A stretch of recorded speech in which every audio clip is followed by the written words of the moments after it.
Hi everyone, good day! In this video, I'll be teaching you how to give Robux to friends. Okay, first things first, head on to your profile. Now, what you are going to do is to go to groups and make sure that you are the owner of the group. Now, what you want to do is to go to the store section.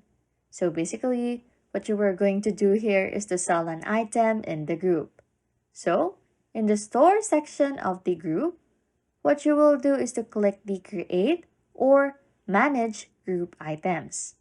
Here in the create a shirt, what you want to do is to create a shirt. You can look for a quick guide online and just upload it once it's here or once it's done. After that, just upload your shirt and edit the details that you want to put in it. And when you are done, just press save. After that, you will want to figure the price of the shirt. Then, press add once you are done once again. Lastly, now the item is now available for the group. And when you buy the item, the Robux that you have spent will be inserted inside the group that you have just created.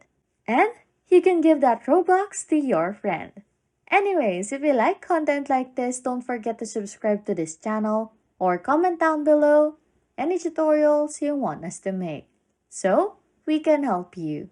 And that's it. You can now give Robux to friends. Thanks for watching and happy scrolling.